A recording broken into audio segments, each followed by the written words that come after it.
this is the first time that you've had 4 different generations in the workplace at the same time. And there's different ways of doing things. And our business has changed a lot in the decades that are behind us.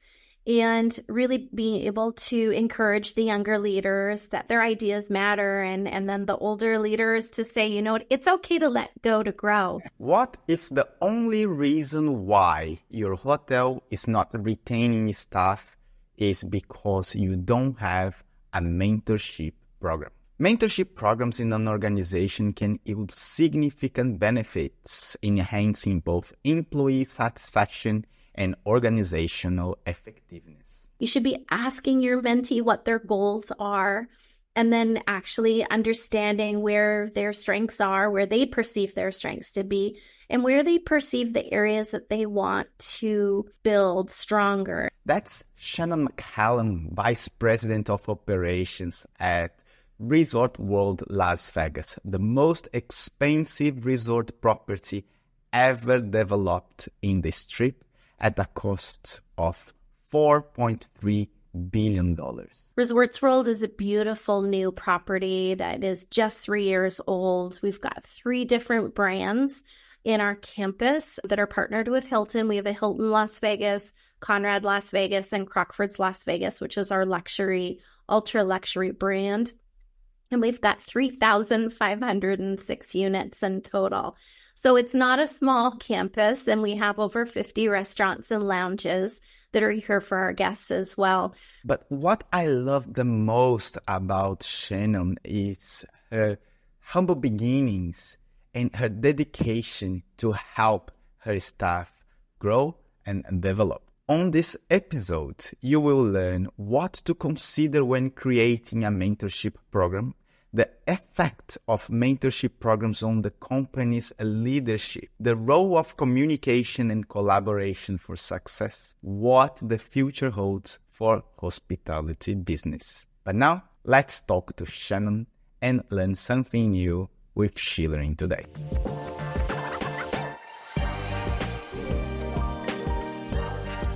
Hello, lovely people, and welcome to another episode of the Schillering Hub podcast, where we talk hospitality.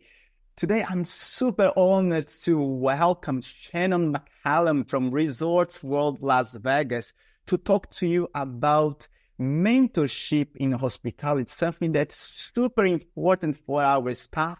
And Shannon just shared with me that it's one of her favorite things to talk about. So I'm super excited to have that. But Shannon, welcome to the show. Thank you so much. I'm so excited to be here with you. It's my pleasure to have you here. We're going to talk about mentorship, a little bit of how you work, how you select people, and what's so special about mentorship in hospitality. But before that, in our community here, we always say that humans come first, and we would like to learn more about you. So what brought you to hospitality, Shannon? Well, it all happened by accident. I grew up down the road from a luxury property, and I think my parents wanted to keep me out of trouble in the summer and the weekends. So they sent me up the road, and I started working in hotels when I was in high school. And, I got to see some really exciting things, and we hosted some really interesting events. And one that I remember when I was 16 was a Commonwealth of Nations. And for those countries, including Canada, where I grew up, from time to time, they host the Commonwealth of Nations, which is the leaders from all of the British Commonwealth countries.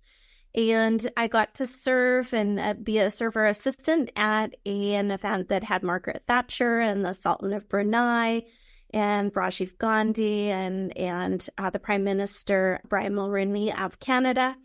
And I thought, wow, someone who's 16, no one else that I know is doing anything remotely this exciting. And I think it lit a fire within me for hospitality because it was exciting. And the access that you have to learn about people is really great. And but I did go on, and I thought I was going to go to law school. And, I went through that path through college and studied for the LSATs and took my tests. And then I realized, what am I doing? I really love hospitality. And when you find something where you have a passion it's like you never have to work a day in your life. And fortunately, it has taken me on a very exciting path. That's so you actually were going to the law tracking and you gave up on everything to stay in hospitality. That is correct. And my parents weren't that happy. I think they wanted a daughter that was a lawyer, and that didn't happen. But now I think they look back and they think this was really the path for me. And it took me from Canada to the United States. I worked for some amazing companies like Fairmont Hotels and Resorts for 15 years, which brought me to the US, and then was recruited to come to Las Vegas in 2010, which was very exciting as well. I didn't know if I was going to like Las Vegas because it seemed all bright lights and crazy. But after 6 months of being here in Las Vegas, I loved it so much. I bought a house. I'm like, this is where I'm staying. And it's been 14 years now that I've been in Las Vegas. And I've never regretted it for a moment. I just love what we do here and being a part of something so big. And you've been very accomplished in your career. It's amazing to see how you grew into being a vice president of operations of World Resorts Las Vegas. So what was the most challenging situation we've encountered? How did you overcome it? I think turn in the economy is always a challenge. And the first time that I experienced that was in the 2009 period when the U.S. economy was really struggling. And I saw people that I really cared about losing their jobs. And I remember one day when I was in Arizona working, I saw an executive chef going out with their box. And it was like so scary because for me, I was on visas and from Canada and the US, and I was tied to my job. And if I had have lost my job at that period, I would have had to return back to Canada. And, it's just those things are so out of your control. And then we saw the same thing happen during COVID. But I felt like I had tools in my toolbox from the first time I went through that. And again, these economies are cyclical. Things like that are going to come around. So it is learning how to handle that enabled me to better handle the changes that we saw going into the pandemic. Wow, that's so inspiring. I had a very similar situation in that financial crisis. I was going to start working with cruise ships at the time. And 2 weeks before starting, they froze my contract and I was ready to ship off. And it was a difficult situation, but we learned so much from this type of experience, don't we? Absolutely. Yes. I mean, lived experience are the ones that you remember the most. People can tell you how to deal with things, but until you go through something, then you don't truly learn how to deal with it yourself. It's true. And now, if we fast forward to your current role as a VP, how big is it? Well, I had the fortune of being a vice president of hotel operations for a large operation in Las Vegas prior to this. So I think it gave me the skills to come to Resorts World. I came to Las Vegas helping to open up a brand new hotel in 2010, and it was over 4,000 units at the time. And I feel like coming to Resorts World, I had almost done it already at a different location. So coming out of the pandemic, I think that's what was really unique. Resorts World is a beautiful new property that is just 3 years old. We've got 3 different brands in our campus that are partnered with Hilton. We have a Hilton Las Vegas, Conrad Las Vegas, and Crockford's Las Vegas, which is our luxury, ultra luxury brand. And we've got 3,506 units in total. So it's not a small campus, and we have over 50 restaurants and lounges that are here for our guests as well. So we're very fortunate to be on the cutting edge of technology. And as you know, I'm a huge fan of technology, and I've really tried to keep my learning up over the years with technology because that's truly where our business is going. And to be educated, you can then make better decisions. And coming to Resorts World, I felt like I had a clear vision of what we needed to do. We needed to build the culture. We needed to stabilize the technology. We needed to stabilize our business coming out of the pandemic and really create a place where people really wanted to join and felt passionate about. And I'm super excited to know that, we are something different. We are a very nimble property. We're a singular property in Las Vegas for our company. So we can't depend on corporate offices or other help. We have to be able to do things ourselves. And, I'm really proud at how nimble we are with meeting planners and events where we can put our arms around things and activate them very quickly, which is not always easy in these large buildings. Definitely. How many people are under your helm? Well, it's at the property, we've got over 5,000 team members. Under my umbrella, which is the hotel operations, we've got over 1,500 individuals. So it is a large team, and, communication is really important when you've got a team that's that large, to make sure everybody understands the vision, also being very visible so that they feel like they know you and they understand what our purpose is every single day, taking care of our guests. And use the word culture and vision and make them understand all that. So how would you define the principles that guide your approach to lead people? I think collaborative is definitely one of my approaches over the years. You have to realize one person can't run these properties. You need a team of people that believe in the same goals. And in order for them to believe in what you're doing, they need to understand them. So really starting with the why every time we are doing something or we have a new initiative, explaining what the why is and making sure not only your leaders know, but that actually can get to everyone in the property so that everybody is moving in the same direction. Sorry to interrupt. If you're enjoying this show and if you are learning something new today, please consider following the show, subscribe to our channel, or leave us a review. It helps us to help more people through the podcast, and it would mean the world to us. Thank you for listening, and we're back on the chat. Wow, now we see why you can fit in that role so well, Shannon. Thank you. It's amazing your story and how you can mix up that knowledge of and passion for hospitality, but also understanding the culture, understanding the whys behind we do what we do. And probably that's why it can inspire so many people to work with you. It's amazing. So let's get into mentorship and help our audience, help other hoteliers to become also better mentors and lift the bar in the quality of service overall. That's what we're trying to help here with our community. So what has inspired you to become actually a mentor to others, and how has the mentorship played a role in your own professional career? Well, I think as we grow our careers, we're so focused on our own development of how can we get better and how can we progress and how can we get to that next step.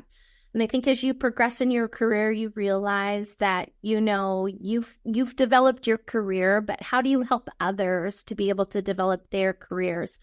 And early on in Las Vegas, I got very involved in the Hotel Association, the Nevada Hotel and Lodging Association, and we created a chapter under the Hotel Association called Women in Lodging, really trying to lift up women within the community, within the industry. And I helped to launch a mentorship program for women within Women in Lodging to enable leaders who wanted to learn and grow to get partnered with a senior leader, to be able to ask those questions and to be able to use them as a resource. And for me, that was just the beginning because I became so passionate about it. Then we also expanded it for emerging leaders. So for everybody within the Hotel Association, and we did 8 to 10 week mentorship programs. So a person could actually sign up multiple times and get different mentors every time they signed up, which is great because you learn something different from each person that you're partnered with. And I know when I was growing up, which was a while ago, that there wasn't mentorship. There wasn't like formal programs that would enable you to be able to meet senior leaders and ask them those questions.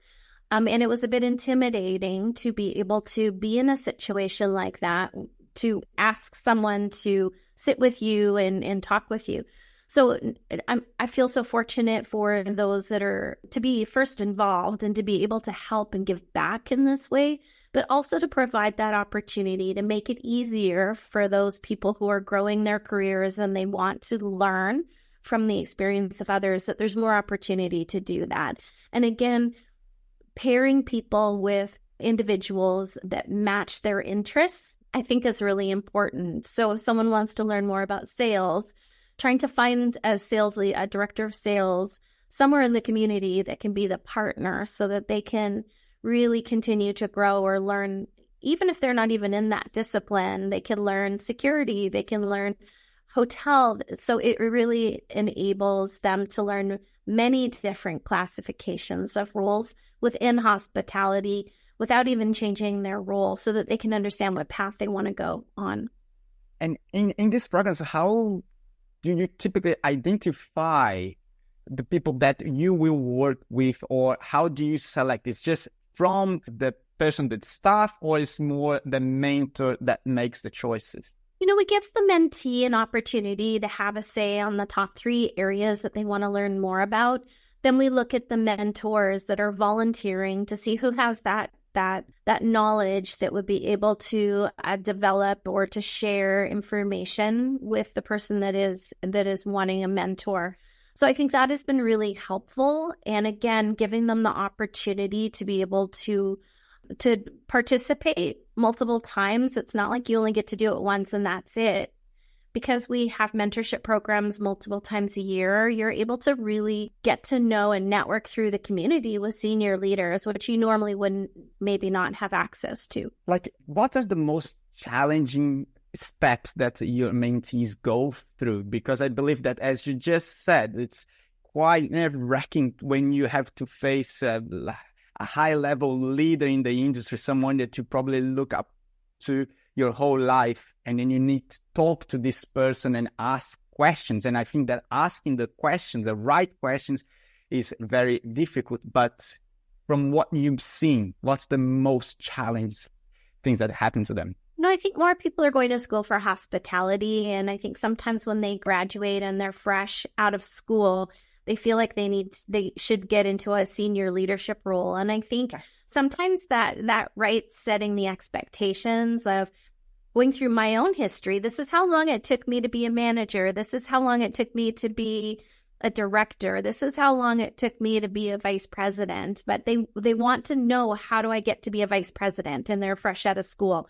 So I think they're very focused on their careers. They want to know the shortest route. And I think sometimes you need to encourage them to learn everything they can in their current role, because creating that base and that foundation is so critical for their success in the future. It's like learning math. You don't go to advanced math first. You start with the basic principles and you build on there in order that there's no gaps. And I think sometimes they think their careers are linear, that if they start at the front desk as an agent, they'll become an assistant manager or a manager, then a director, then to VP. But as many of us know, being in the hotel industry, you need to learn housekeeping, because housekeeping is like the yin and yang of hotel operations. Or maybe you should go into food and beverage for a period of time so that you understand that style of service.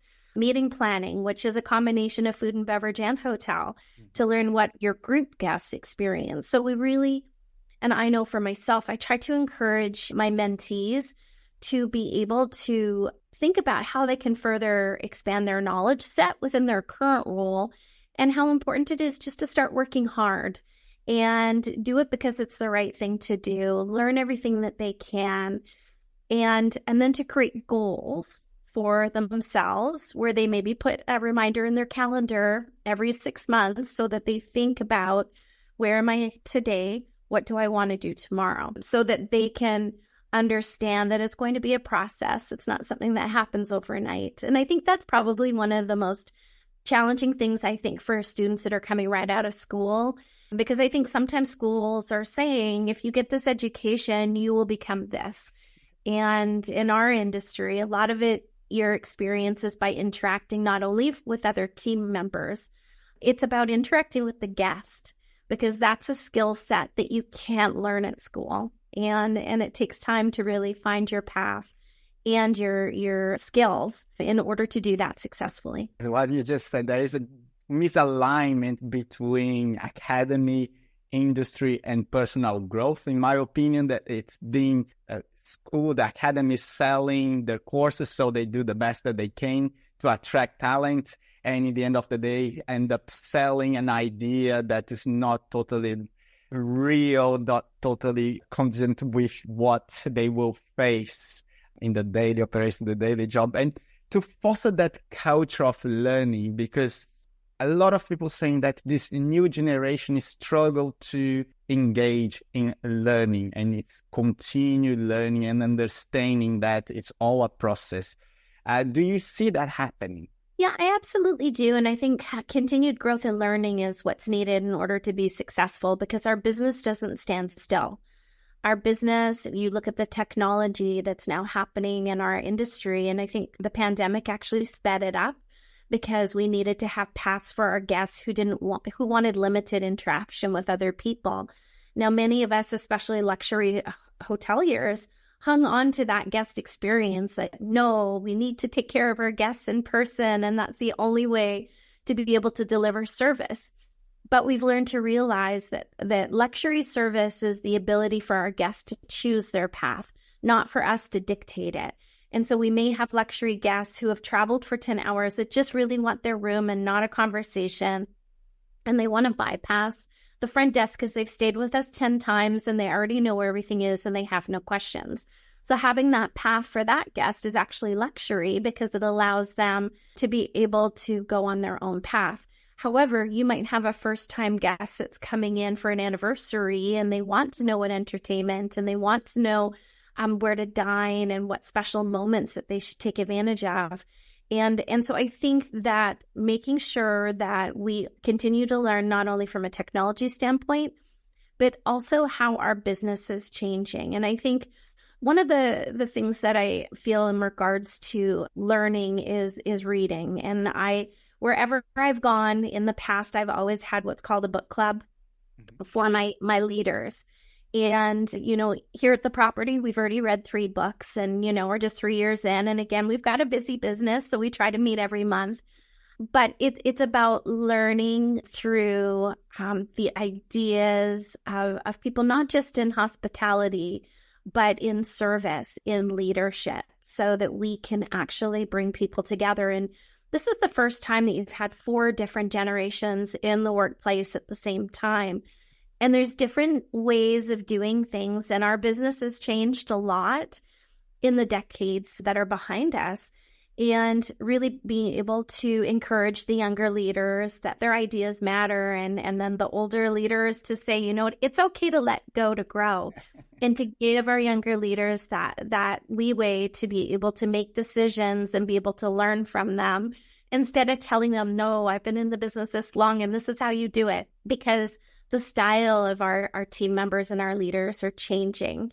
And if we don't continue to evolve and help our teams evolve and see new ideas, then it'll be very difficult to have a positive and welcoming culture at your property. So I do think continuing to learn is very critical to the success of your property, of your culture, and then also your retention. You want to be a place where younger leaders can come in and feel that they can progress and grow within your business. Wow, I'm flabbergasted. That's an amazing answer. Thank you for this. But we're talking about the skills now. And what are the most critical skills that the professionals of hospitality today should be engaging in learning? I really think communication is really critical. And we talked a little bit about that, but being able to communicate in a way that people will listen. Again, it should be collaborative so that you're incorporating the ideas of others. I think being able to receive feedback in a way where you don't take it personally, and that's really hard for some people to learn. It's very humbling sometimes to know that you're not perfect, and because no one's perfect. But in order to learn and to be able to understand everybody else's perspective, you need to be able to listen and then be able to ingest it and then be able to act accordingly and adjust. I think also setting goals is important, whether that be in your personal life or at work. Really making sure that you're on target, that you can hit deadlines. I think also we talked about this, understanding that our business will have ups and downs and learning how to deal with not only a situation where your business is extremely successful, but what happens when the economy turns and you have to address that or you have to contract your business, because those are extremely difficult things to deal with when you need to do that. But you need to be able to adjust and to be able to learn how to do that in a successful manner and positive manner too. I guess facing a negative term in our career, so we avoid thinking about negatives, right? We try to just attach the positives, things are going well, but super important really to think through and teach our mentees that there are moments that things won't go well, and hopefully they understand that it's part of the career, it's part of the growth, and even if they need to move on, just take what they learned to another place and help that place to grow. But what advice would you give to any hospitality organization that is looking to establish and strengthen their mentorship program? Well, I think you need to have a program that is manageable for the executives. So I know what's really been helpful for us in Las Vegas is we started with a 12-week, and that seemed to be a bit long, and it was hard to keep up with it. So we shortened it to a 10-week partnership with our mentees, and then that way we could actually do it more frequently and to be able to allow more people to participate. So I do think making the mentorship programs manageable is very important for both parties. In addition, having some structure to the mentorship program. So because some people maybe their first time mentoring and they don't know what to do. So being able to give a guideline of week 1, this is what you should be doing. These are the discussions you should be having. You should be asking your mentee what their goals are, and then actually understanding where their strengths are, where they perceive their strengths to be, and where they perceive the areas that they want to build stronger. And I think those are very important conversations to have so you understand how to structure your mentorship program. And then also have them meet other people. Even though you're mentoring them, you can actually introduce them to other leaders in the business depending on what their goals are. So I may introduce them to my director of hotel if they want to pursue a career in hospitality, but I may introduce them to our director of sales if they're leaning towards sales as a potential career, so that they can understand what the path is of not just myself, but other leaders, so they actually get more exposure and more networking within the business. So I think that those are all really important. And then have a celebration at the end so everybody can network and gather together. And that has been successful too, because it allows your mentees to feel more comfortable within that social environment and to be able to know that their mentor has their back and they can then build their network of individuals. So that's been very successful for us. How beneficial is for the mentor to volunteer in such a program? Oh my gosh, I learned so much. Each mentor I have, because there's different perspectives out there, and it's been a long time since I've been in school or I've been starting my career. So sometimes we take things for granted once we get to a certain level in our career, and it refreshes us to know these are the concerns of people that are coming right out of school. And I have to be cognizant of that, not just with my mentee, but with all of my team member base that are at the property, so that I can understand what is important. Because, we know what we know in our role, but things are constantly changing. And what is happening when you're coming out of school now is much different than when I came out of school. So I feel like I can learn just as much from my mentee as they are learning from me and others that I partner them with. So it's, and I think that's why I enjoy it so much, because I feel like I'm always growing and learning, and I'm able to stay current and to be able to understand what the concerns are of the younger set of team members that are coming into the workforce. And how do you measure the success of the mentorship program? For me personally, it's staying in touch with those mentees. And I always say my people are everywhere, because I've been able to mentor so many people. And to see them grow and progress in their career, I feel like maybe I have a little bit of a hand in that. Not because I got them a role, but because hopefully my feedback meant something to them and they were able to use it in order to better their skills and then progress within the industry. So nothing makes me more happy to see than one of my mentees from the past go into a new role. Whether it's at our property, I'd love for them to stay with me, but sometimes people move further abroad to other areas or different countries or cities. And I'm just so thrilled for them. I feel like it's a little bit of a celebration for me as well. That's awesome. That's awesome.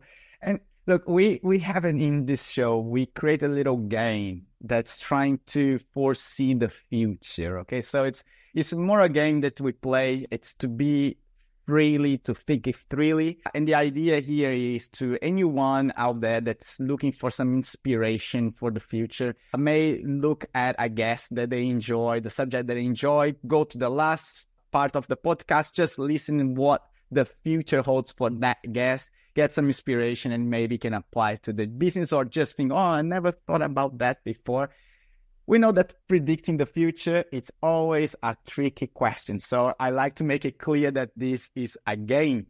But when it comes to the learning and development departments in hospitality, if you could try to foresee the next decade, we are having so many changes with the introduction of generative AI and the tech wave that's taking over the hospitality industry. And some businesses are getting a little bit lost on what we're doing as hospitality. So when it comes to our staff, and I'm not talking about the guests, what they will see, but I'm talking about our staff, our people, and their learning and development. What you've seen, what you are predicting to happen in the next 10 years in that department? Well, I mean, I think you hit the nail on the head with generative AI. I mean, I do believe automation is what's coming for us. And we're actually quite far behind when you think of industries that are out there that have put their arms around robotics and things like that.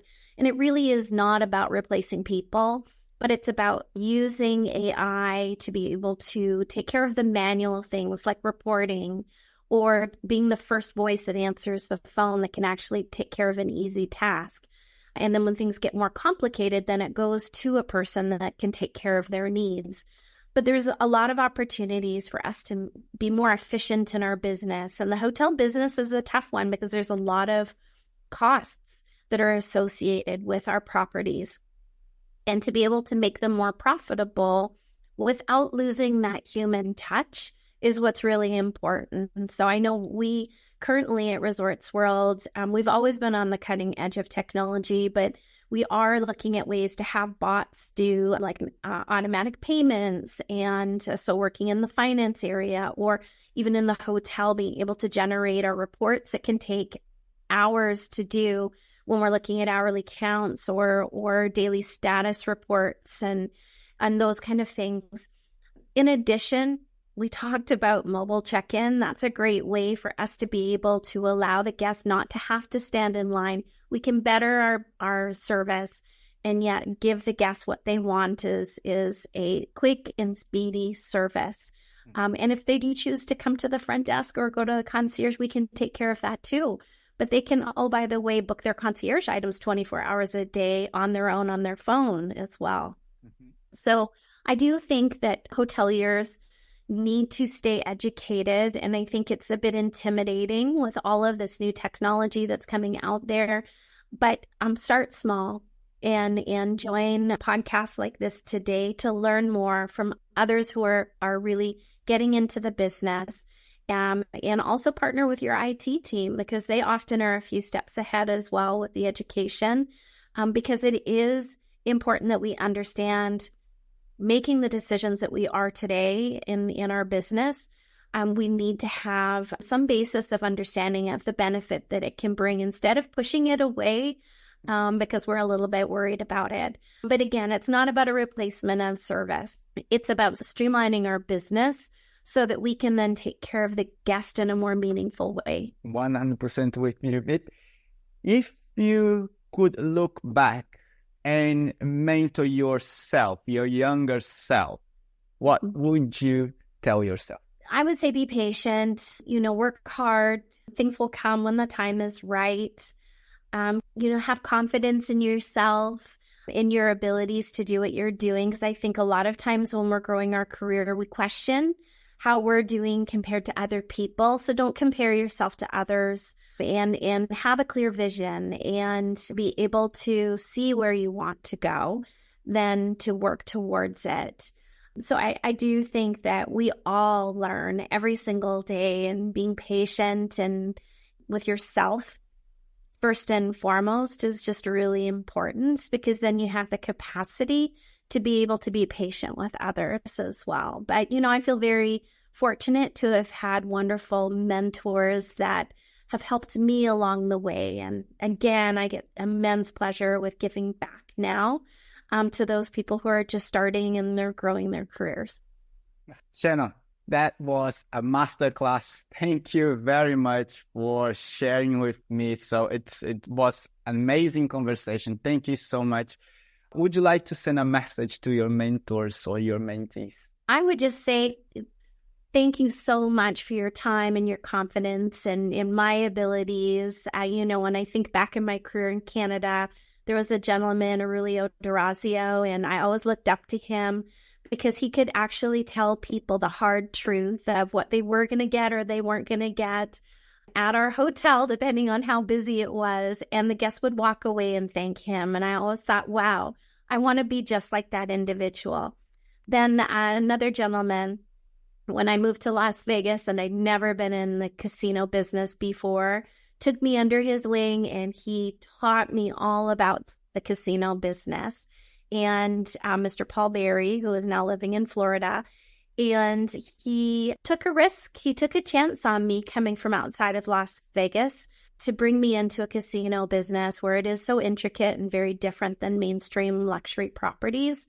And I feel very fortunate to be able to have learned from both of those individuals throughout my career. And I still think about them up until this day, and I stay in contact with them in order to be able to let them know how happy I am and how appreciative I am of both of them. But it's I think it's important that we now reinvest in the future. And that's why I do what I do, and spending that time, it's really important to me. Just I can say it's thank you very much for giving your time for our hospitality younger selves to actually learn, for our younger generation to get inspiration from someone like you. It's an amazing inspiration. I just learned from you a lot just today. So I just want to thank you for what you do and to ask you to continue doing it, because we need more people like you in our industry. Thank you so much. Thank you so much, Mauricio. I appreciate the opportunity to be here with you today. My pleasure. Shirley, I hope that you enjoyed this conversation as much as I did, and I see you next time. Thank you very much. See you next time. Bye.